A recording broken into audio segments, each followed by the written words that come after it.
नमस्कार दोस्तों, welcome to SG Edu centre daily current affair. SG Edu centre daily current affair में आप सबका स्वागत है। फ्रेंड्स, आज है 8 अप्रैल और 8 अप्रैल के जो भी इम्पोर्टेंट करंट अफेयर है उसको हम लोग एमसीक्यू के थ्रू देखने का प्रयास करेंगे। फ्रेंड्स, आज का हेडिंग है कि राष्ट्रीय युवा पुरस्कार 2025 प्रभावशाली युवा संगठन को सम्मानित किया गया। बॉक्सिंग वर्ल्ड कप 2025 में स्वर्ण पदक जीतने वाले पहले भारतीय मुक्केबाज हितेश बने हैं। दिल्ली में हमारी परंपरा हमारी विरासत राष्ट्रीय स्तर का कार्यक्रम पंचायती राज मंत्रालय ने आयोजित किया। गोवा सरकार द्वारा उत्तर प्रदेश के फायर डिपार्टमेंट को सम्मानित किया गया। प्रधानमंत्री पेंटोगाटन सिनावात्रा ने थाईलैंड की ओर से वर्ल्ड त्रिपिटक संझाया फोनेटिक एडिशन पवित्र ग्रंथ प्रधानमंत्री नरेंद्र मोदी को भेंट किया। रोगाली बिहू नामक त्योहार असम में मनाया गया। हाल ही में एशिया के पहले vertical lift span railway bridge नया पंबन ब्रिज का उद्घाटन कहां पर, तो तमिलनाडु में किया गया। गृह मंत्री अमित शाह ने हाल ही में इफ्को के बीज अनुसंधान केंद्र की स्थापना गुजरात में की है। वित्त वर्ष 2025 में कार्गो हैंडलिंग में शीर्ष स्थान पारादीप पोर्ट बंदरगाह प्राधिकरण को मिला है। अप्रैल 2025 में फायर एंड रेस्क्यू सर्विसेज के डीजीपी के रूप में सीमा अग्रवाल की नियुक्ति की गई है।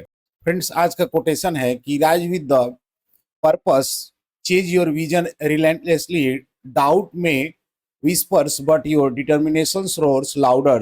Every sunrise brings a new chance, believes beings and becomes the versions of your dreams of। यानी इरादे मजबूत रखो, मंजिल खुद नजदीक आ जाएगी। हर सुबह एक नया मौका है, खुद पर भरोसा रखो, चलते रहो, सपने जरूर सच होंगे। फ्रेंड, 7 अप्रैल के जो भी हम लोग इंपोर्टेंट करंट अफेयर देखे थे उसको शॉर्टली में रिवाइज कर लेते हैं कि मोटो जीपी अमेरिकी ग्रांड प्रिक्स 2025 किसने जीती है? फ्रांसिस्को बगनाया। निम्नलिखित में से किस राज्य में भारत का सबसे बड़ा हाईटेक सोलर सेल निर्माण संयंत्र का उद्घाटन किया? गुजरात में। 7वां भारत जापान समुद्री मामलों का संवाद कहां आयोजित किया गया? टोक्यो में। हाल ही में अमल साड चीकू किस स्थान से जीआई टैग प्राप्त किया? गुजरात से। किस राज्य के सभी मदरसों में एनसीईआरटी पाठ्यक्रम अनिवार्य किया गया है? उत्तर प्रदेश में। अप्रैल 2025 में किस देश ने बिम्स्टेक की अध्यक्षता संभाली है? बांग्लादेश ने। एसीसी यानी एशियन क्रिकेट काउंसिल के अध्यक्ष के रूप में किसे नियुक्त किया गया है? मोहसिन नकवी को। राज किसान सुविधा ऐप किसने लॉन्च किया? राजस्थान ने। हाल ही में पीएम नरेंद्र मोदी को मित्र विभूषण सम्मान से सम्मानित किया गया। यह किस देश का सर्वोच्च सम्मान है? श्रीलंका का। यह राज्य केंद्र शासित प्रदेश आयुष्मान भारत पीएम जय योजना से जुड़ने वाला 35वां राज्य केंद्र शासित प्रदेश दिल्ली बन गया है। फ्रेंड्स, आज का पहला क्वेश्चन है कि राष्ट्रीय युवा पुरस्कार 2025 से किस संगठन को सम्मानित किया गया?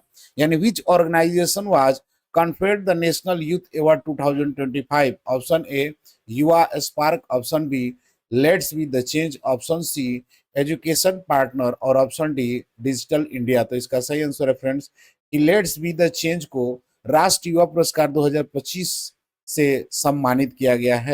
नेक्स्ट क्वेश्चन है कि बॉक्सिंग वर्ल्ड कप 2025 में स्वर्ण पदक जीतने वाले पहले भारतीय बॉक्सर कौन बने हैं? यानी who became the first Indian boxer to win gold medal in the boxing world cup 2025? Option A Amit Panghal, option B Shiva Thapa, option C Hitesh और ऑप्शन डी संजीत कुमार। तो इसका सही आंसर है फ्रेंड्स कि हितेश जो है बॉक्सिंग वर्ल्ड कप 2025 में स्वर्ण पदक जीतने वाले पहले भारतीय बॉक्सर बने हैं। देख लेते हैं इसके कुछ एडिशनल इंफॉर्मेशन को। हितेश गुलिया विश्व बॉक्सिंग कप 2025 में स्वर्ण पदक जीतने वाले पहले भारतीय बॉक्सर बने हैं। यह प्रतियोगिता 31 मार्च से 5 अप्रैल 2025 तक कोजडो इगुआसू ब्राजील में आयोजित हुई थी। हितेश ने 70 किलोग्राम वर्ग में स्वर्ण पदक जीता है क्योंकि उनके प्रतिद्वंदी ओडेल कमारा इंग्लैंड चोटिल हो गए और वो फाइनल में भाग नहीं ले सके। भारत की मुक्केबाजी टीम में ने शानदार प्रदर्शन करते हुए कुल 6 पदक जीता है, जिसमें हितेश गुलिया स्वर्ण पदक, अभिनव जमवाल 65 किलोग्राम में, जदमणि सिंह मेडमम 50 किलोग्राम में, मनीष राठौड़ 55 किलोग्राम में, सचिन 60 किलोग्राम में और विशाल जो है 90 किलोग्राम में पदक को जीते हैं। नेक्स्ट क्वेश्चन है कि दिल्ली में राष्ट्रीय स्तर का हमारी परंपरा हमारी विरासत कार्यक्रम किसने आयोजित किया? यानी who organize the national level Hamari Parampara Hamari Virasat program in Delhi? Option A ministry of education, option B ministry of Panchayati Raj, option C ministry of cultural और option D ministry of corporation. तो इसका सही आंसर है फ्रेंड्स की मिनिस्ट्री ऑफ पंचायती राज दिल्ली में राष्ट्रीय स्तर का हमारी परंपरा हमारी विरासत कार्यक्रम को आयोजित किया। देख लेते हैं इसके कुछ एडिशनल इंफॉर्मेशन को कि पंचायती राज मंत्रालय ने दिल्ली में राष्ट्रीय स्तर का कार्यक्रम हमारी परंपरा हमारी विरासत आयोजित किया। यह आयोजन झारखंड सरकार के पंचायती राज विभाग के सहयोगी से हुआ है। कार्यक्रम का उद्देश्य जनजातीय विरासत को देश के सांस्कृतिक और शासन ढांचे में एकीकृत करना था।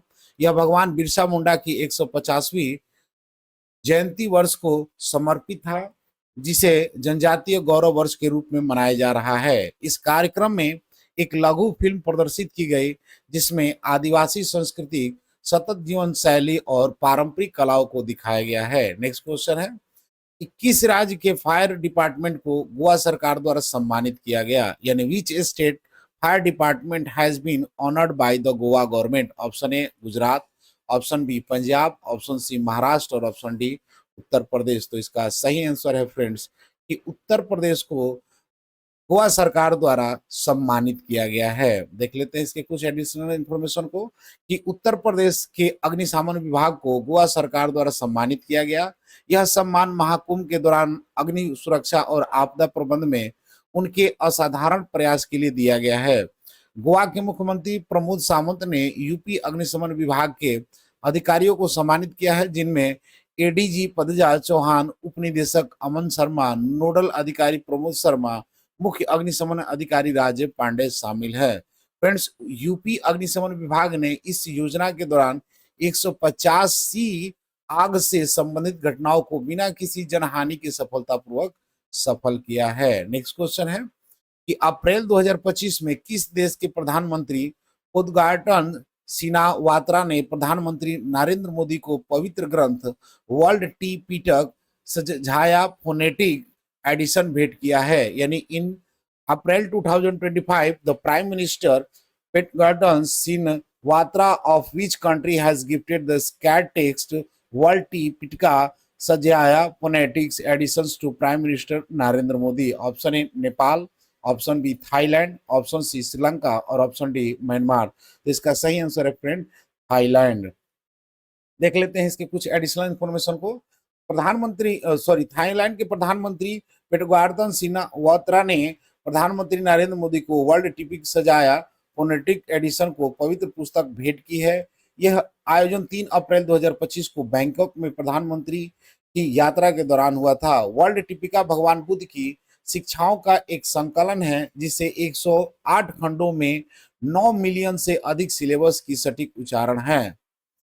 यह 2016 में राजा भूमि बोल अदुलयादेज यानी राम नाइन और रानी सिरिकट के 70 वर्ष के शासन के बाद में प्रकाशित किया गया है। नेक्स्ट क्वेश्चन है कि रोगाली बिहू नामक त्योहार किस राज्य में मनाया जाता है? The festival called Rongali Bihu is celebrated in which of the following state? Option A Orissa, option B Assam, option C Kerala और ऑप्शन डी झारखंड। तो इसका सही आंसर फ्रेंड कि असम में रोगाली बिहू नामक त्योहार को मनाया जाता है। देख लेते हैं इसके कुछ एडिशनल इंफॉर्मेशन को।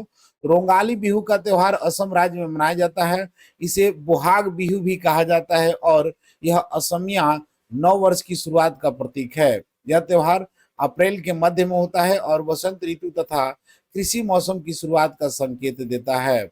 यह 7 दिनों का उत्सव है, जिसमें गोरी बिहू यानी पशु पूजा, मनु बिहू मानव उत्सव, गोसाई बिहू देवता पूजा जैसे विभिन्न अनुष्ठान शामिल है। नेक्स्ट क्वेश्चन है कि एशिया का पहला vertical lift span railway bridge नया पंबन ब्रिज हाल ही में कहां उद्घाटित किया गया? यानी where was the Asia first vertical lift span railway new Pamban bridge inaugurated recently? Option A Kerala, option B Tamil Nadu, option C Karnataka और option D none of this. तो इसका सही आंसर फ्रेंड्स की तमिलनाडु में एशिया का पहला vertical lift span railway bridge यानी नया पंबन ब्रिज का उद्घाटन किया गया है। देख लेते हैं इसके कुछ एडिशनल इंफॉर्मेशन को कि एशिया का पहला vertical lift span railway bridge new Pamban bridge Tamil Nadu में उद्घाटित किया गया है।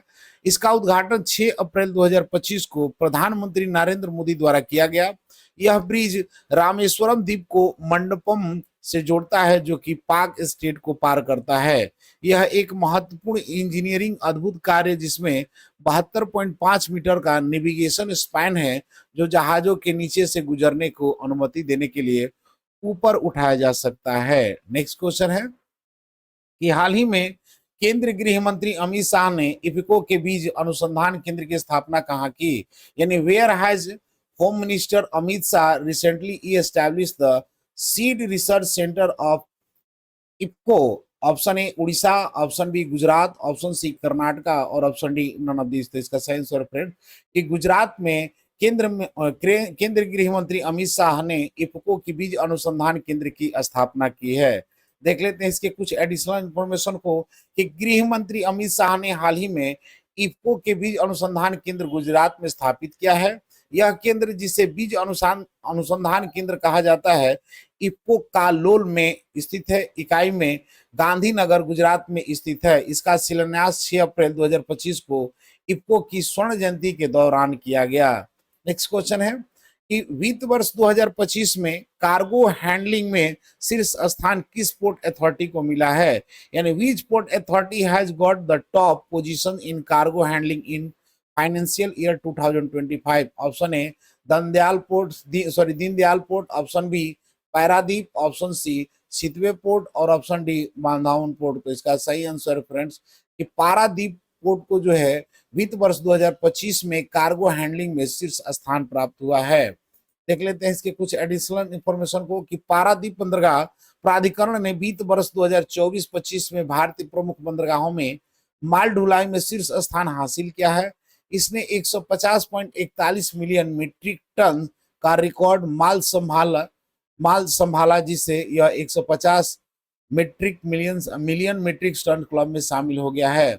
पारादीप बंदरगाह ने लौह अयस्क और कोकिंग कोयले की निर्यात मांग में कमी जैसे बाजार को चुनौतियों के बावजूद अपनी अग्रणी स्थिति बनाई रखी। नेक्स्ट क्वेश्चन है और आज का अंतिम क्वेश्चन है कि अप्रैल 2025 में फायर एंड रेस्क्यू सर्विसेज के डीजीपी के रूप में किसे नियुक्त किया गया है, यानी who has been appointed as the DGP of fire and rescue services in April 2025। Option A Alka Verma, option B Radha Krishna, option C Manisha Kapoor, option D Seema Agarwal. तो इसका सही आंसर फ्रेंड्स की सीमा अग्रवाल को फायर ब्रांड रेस्क्यू सर्विसेज के डीजीपी के रूप में नियुक्त किया गया है। देख लेते हैं इसके एडिशनल इंफॉर्मेशन को। सीमा अग्रवाल को अप्रैल 2025 में फायर एंड रेस्क्यू सर्विसेज के डीजीपी निदेशक के रूप में नियुक्त किया गया है। वह एक वरिष्ठ भारतीय पुलिस सेवा यानी आईपीएस अधिकारी हैं और पूर्व डीजीपी आभास कुमार के 31 वर्ष 2025 को सेवानिवृत्त होने के बाद इस पद पर इनकी नियुक्ति हुई है। इस भूमिका से पहले सीमा अग्रवाल नागरिक आपूर्ति के डीजीपी के रूप में कार्य करती थी। उनका नियुक्ति राज्य पुलिस विभाग के भीतर एक व्यापक प्रशासनिक फेरबदल का हिस्सा है। फ्रेंड्स लास्ट वीडियो क्वेश्चन था कि यह राज्य केंद्र शासित प्रदेश आयुष्मान भारत पीएम जय योजना से जुड़ने वाला 35वां केंद्र शासित प्रदेश बन गया है। तो इसका सही आंसर है फ्रेंड्स की दिल्ली। ऑप्शन ए दिल्ली बन गया है। आज का क्वेश्चन है कि वित्त वर्ष 2025 में कार्गो हैंडलिंग में शीर्ष स्थान किस पोर्ट अथॉरिटी को मिला है। Option A Deendayal, option B Paradip, option C Sittwe और ऑप्शन डी बांधवाना। फ्रेंड्स इसका आंसर कमेंट बॉक्स में जरूर दें। मिलते हैं अगले वीडियो में, तब तक के लिए जय हिंद।